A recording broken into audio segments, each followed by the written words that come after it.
aquoso. Repare que a proporção é 1 para 1. Não teremos, então, nenhum expoente para nos perturbar. Veja a expressão do KPS. KPS é concentração de bário 2+, vezes concentração de sulfato 2-. KPS, então, é M vezes M. Você ainda lembra do que é esse M? Esse M é a molaridade da solução saturada. Claro que M vezes M fica igual a M ao quadrado. Então, M ao quadrado é 10 elevado a menos 10, que é o valor do KPS. Se M ao quadrado é 10 a menos 10, então, naturalmente, o valor de M é 10 a menos 5 mol por litro. Entenderam esse? Muito fácil. 10 a menos 5 mol por litro. Eu só quero enfatizar para você uma coisa. É uma molaridade extremamente baixa, como todas as que estamos estudando. Vamos a mais um exercício? Sabe-se que 1,3 milimols de iodeto de chumbo podem ser dissolvidos em 1 litro de água a 20 graus Celsius. Qual o valor do produto de solubilidade? Essa a gente vai fazer em tempo recorde. Muito fácil mesmo. Me acompanhe. PbI2, no estado sólido, se dissolve, dando chumbo 2+ aquoso e 2 íons de iodeto aquoso também. A concentração de chumbo 2+ é 1,3 vezes 10 a menos 3 mol por litro. Lembra do 1,3 milimols em 1 litro d'água? Qual será, então, a concentração do ânion iodeto? Naturalmente, será o dobro da concentração de chumbo, porque a fórmula é PbI2. Repare, então, concentração de iodeto, 2 vezes 1,3 vezes 10 a menos 3, ou seja, 2,6 vezes 10 a menos 3 mol por litro. Podemos, então, preparar as contas. KPS é concentração de chumbo 2+, vezes concentração de I- ao quadrado. Pelo amor de Deus, não me esquece desse ao quadrado. Lembrou? É PbI2. Aparecem 2 iodeto. Consequentemente, na expressão de KPS, temos que ter o ao quadrado. Preparando as contas finalmente. KPS é 1,3 vezes 10 a menos 3, isso aqui é a concentração de chumbo, vezes 2,6 vezes 10 a menos 3, isso aqui é a concentração de iodeto, que ainda entra ao quadrado.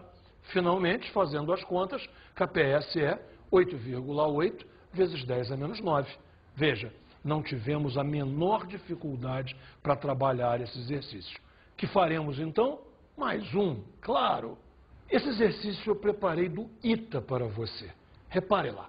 A massa molar do hidróxido de magnésio é 58,3 gramas por mol. E seu produto de solubilidade em água é 1,2 vezes 10 a menos 11 para 25 graus Celsius. Colocando o excesso de hidróxido de magnésio sólido em contato com 1 litro de água pura, qual será o máximo de hidróxido de magnésio que irá se dissolver neste volume de água a 25 graus Celsius, em mol e em gramas? Repare então, na verdade são 2 exercícios encadeados.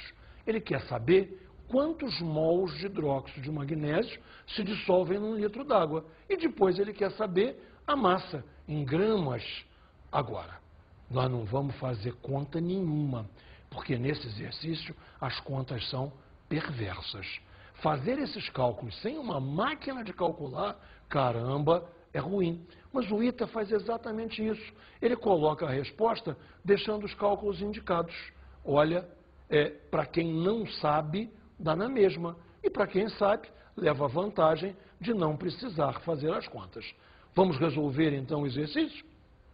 O hidróxido de magnésio sólido se dissolve dando magnésio 2+ aquoso e 2 hidroxilas. Evidentemente, aquoso também. Você está prestando atenção? 2 hidroxilas. Se são 2 hidroxilas, a concentração de hidroxila é o dobro da concentração de magnésio.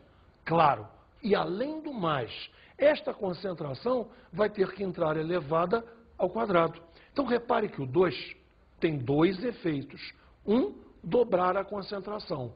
E o outro, fazer a concentração no cálculo entrar elevada ao quadrado. Observe, então.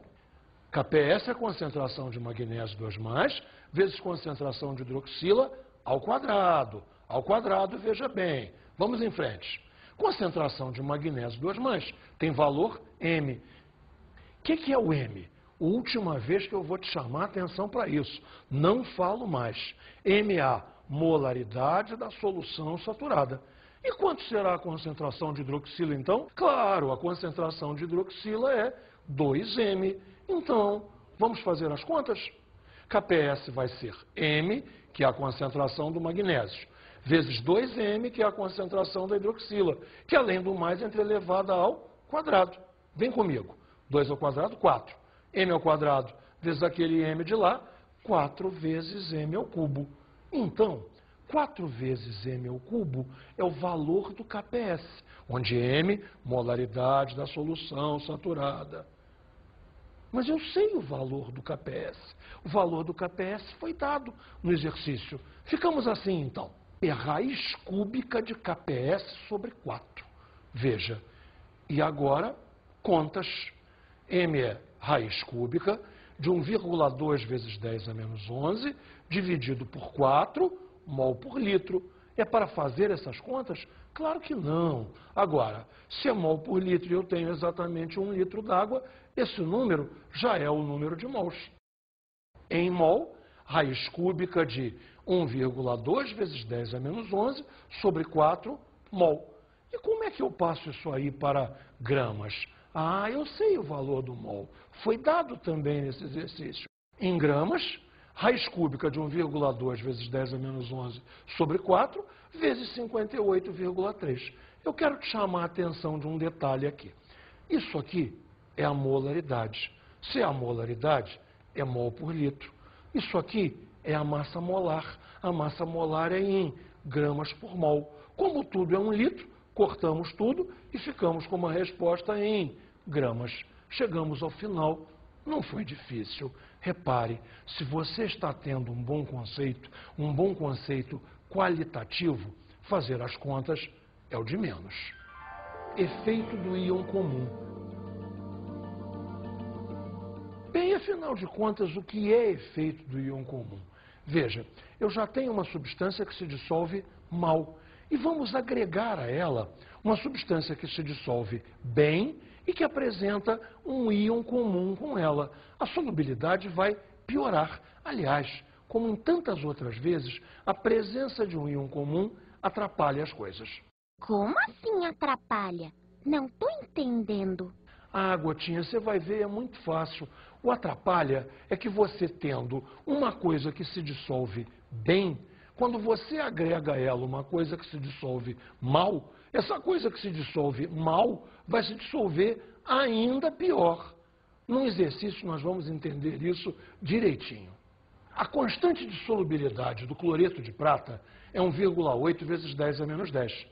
Sendo assim, qual será a concentração de íons prata 1 de uma solução saturada de cloreto de prata, a qual foram adicionados 0,001 mols de cloreto de potássio por litro?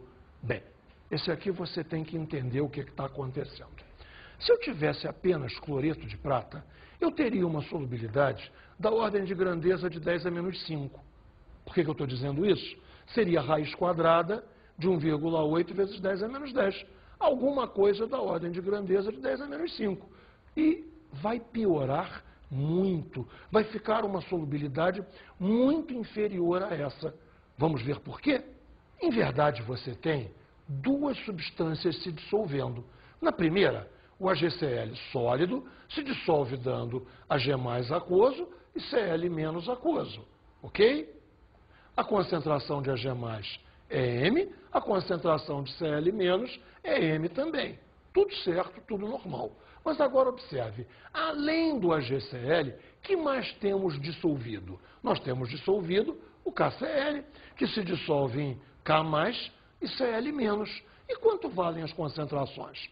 K mais 10 a menos 3, você lembrou? 0,001, 10 a menos 3. E a concentração de Cl menos, 10 a menos 3. Ou seja, vamos mesclar, vamos juntar as duas solubilidades e ver quanto valerão as concentrações. Me siga com muita atenção. A concentração de Ag+, permanece como sendo M. Já a concentração de Cl- vai juntar M com 10 a menos 3. Aí complicou.